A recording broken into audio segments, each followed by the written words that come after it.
Welcome to Details in Hindsight. My name is Maddy, and I am your host. Today's episode is the Tricare chess game. I have a lot of opinions about Tricare. I'm going to go into my medical story, and I'll kind of highlight the things that you should know as well. So we'll just kind of jump into it. Right as you get into DEERS, you get signed up for Tricare. Tricare is the military health insurance. You have two options. You get Tricare Prime, and you get Tricare Select. Now, this is very situational.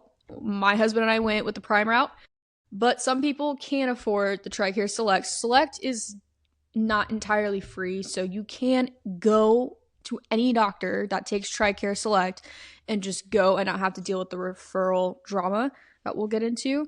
But there is a copay, and not everything is entirely covered. So I would just check that before you sign up. It's all very family situational. Tricare Prime. Prime covers everything from ER visits to OBGYN appointments, you name it, they cover it, but it has to be on base through their system. And if you want to see an off-site doctor, which like 85% of the time they do not approve, you have to go to your referral appointment. So I'm going to get in a little bit into my story and why it's just a giant nightmare all the time for me. And hopefully some people can relate to this, and hopefully you guys can learn from either my do's and my don'ts. Before Austin joined the military, I was diagnosed with an ear tumor called a cholesteatoma. Basically, it's a big clump of cells that eat bone, and it's really scary when you are fresh off the boat.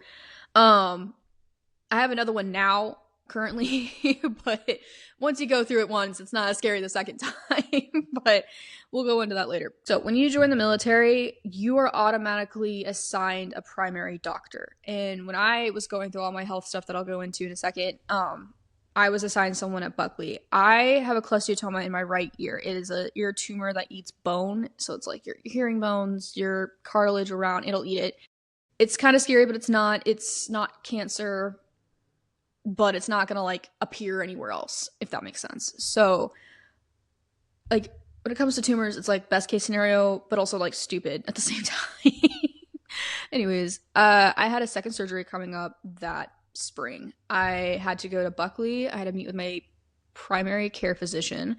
He was phenomenal. I do think there is an issue between the branches, because anytime I'm on an Air Force base, way different than when I'm on an Army base, which I'm currently at. The level of just treatment is different, and I'll kind of go into it a little bit here, but I showed up to that appointment with everything they needed. I showed up with the documentation that I have it, the documentation that I need another surgery, and then the documentation of like why I want to stick with my surgeon I already had it with. Because with Tricare Prime, you don't really get the option to go and browse doctors, get a second opinion. It's like you're stuck with it, whether you like it or not. I got very lucky that I already had a surgery prior to that. I came in, I was like, I already worked with the surgeon. Can I just get this approved?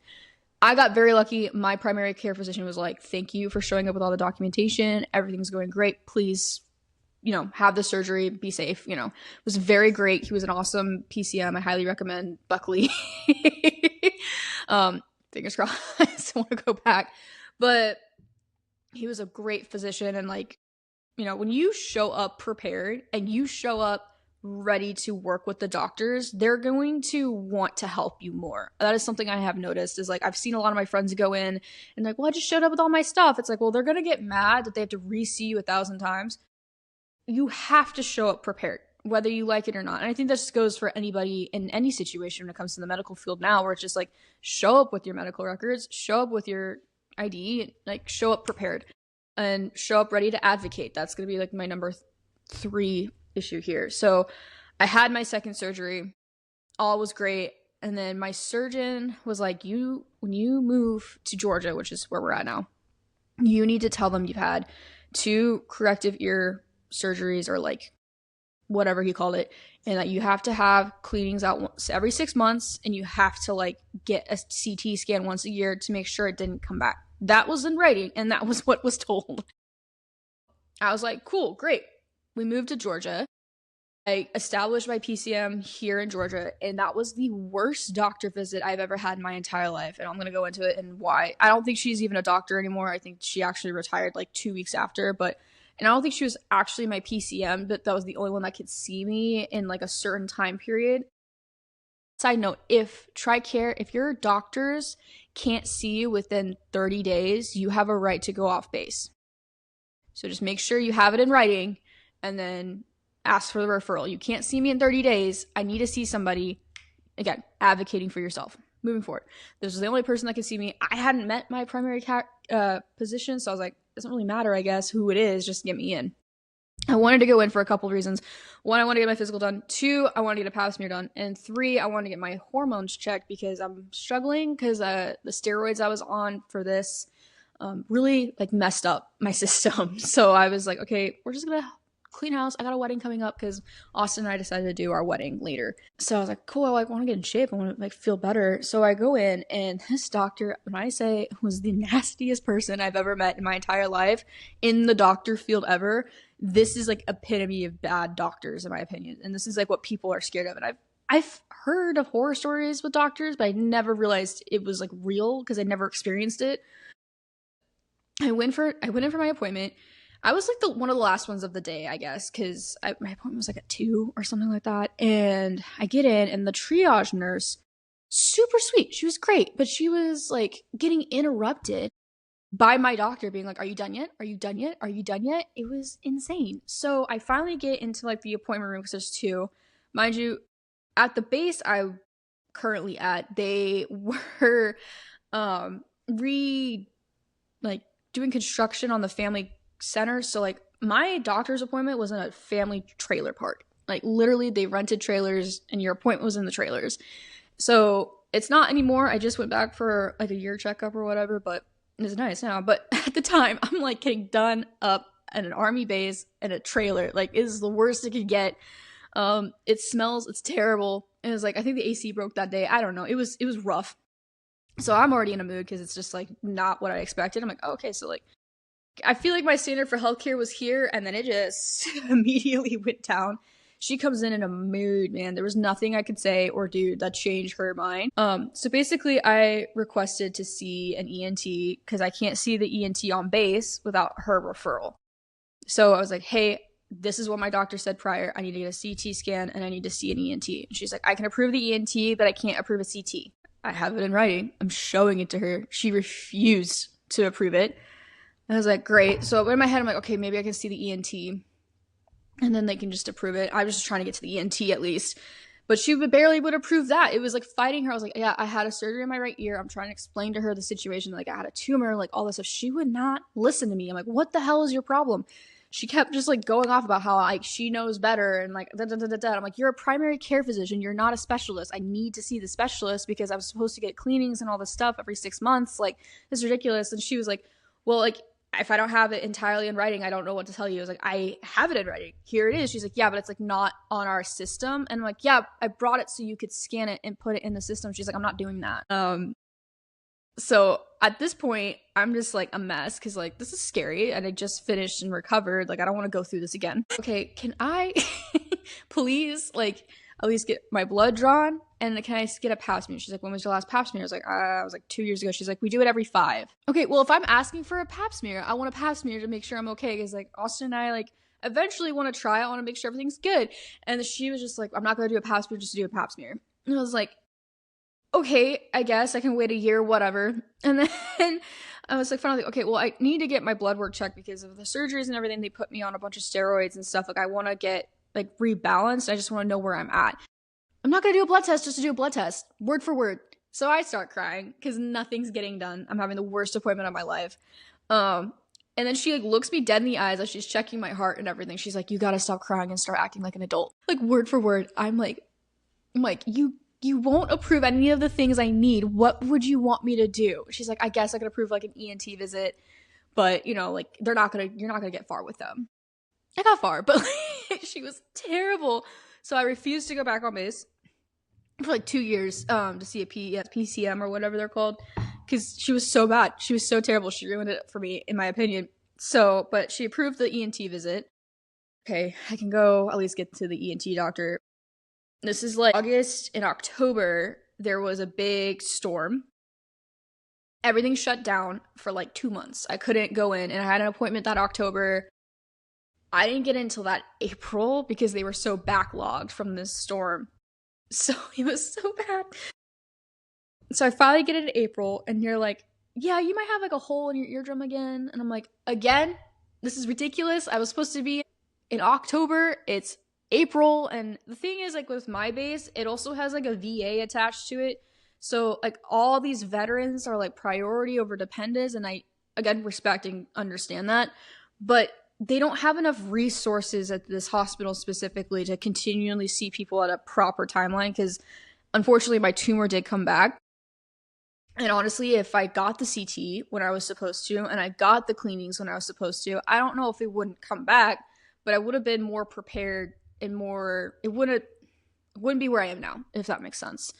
So it's frustrating because you just have to advocate. You have to constantly call and set these appointments and do. At the same time, I have a job. I have a 9 to 5, and their hours are only between like 8 a.m. to 4 o'clock.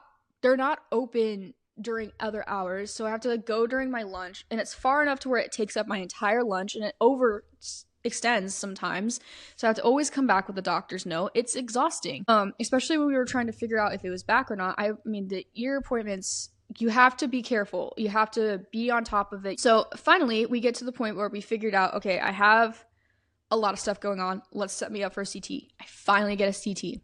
The person that was supposed to be my surgeon drops the military, like completely just drops the military completely. Leaves, is no longer with the military, no longer with the army. He told me he was going to do that, and I was like, okay, this is crazy. He's like, yeah, but it's only going to be 3 months until I get solidified at XYZ hospital.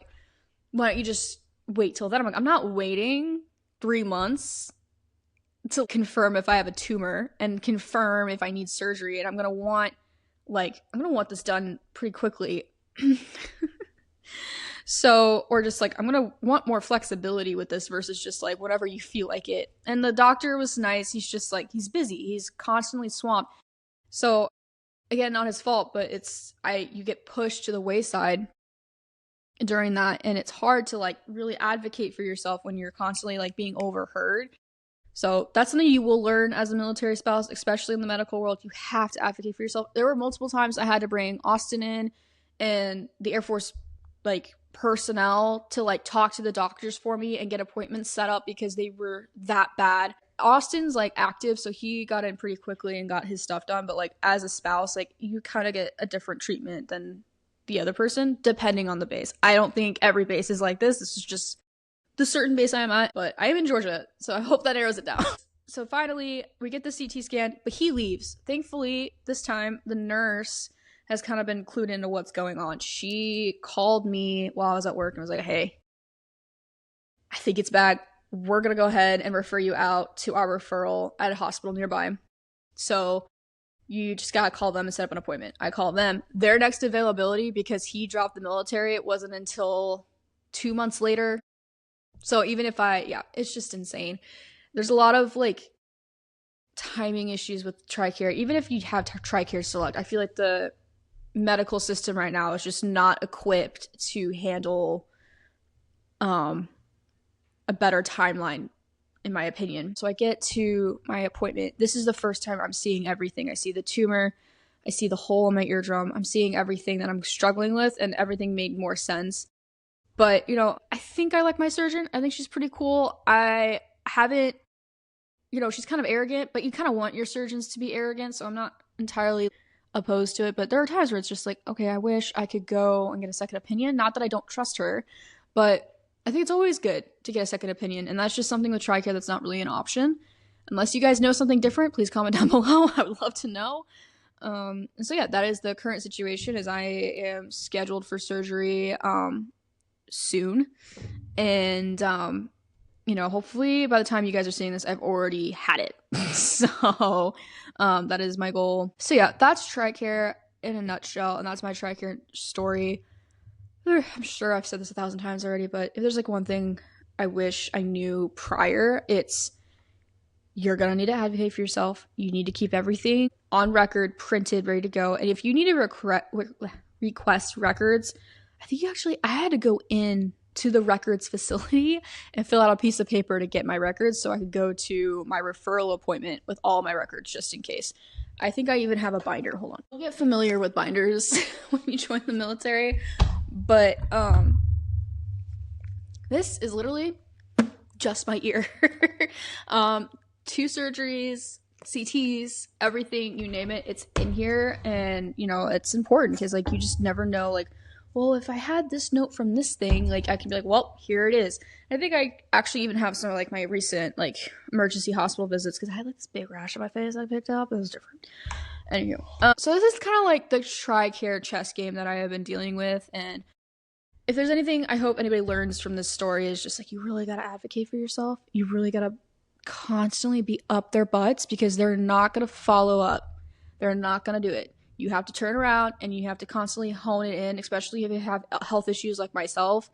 And then also, if you're about to PCS, get it over with. Just get it done so you don't have to go to the next base behind. Yeah, primary care physicians typically aren't as scary as mine. I would just come prepared because they're going to take advantage of you not being prepared and delay everything by 4 months. So I think a lot of people have struggled with what I'm struggling with and the timeline issues that have been happening.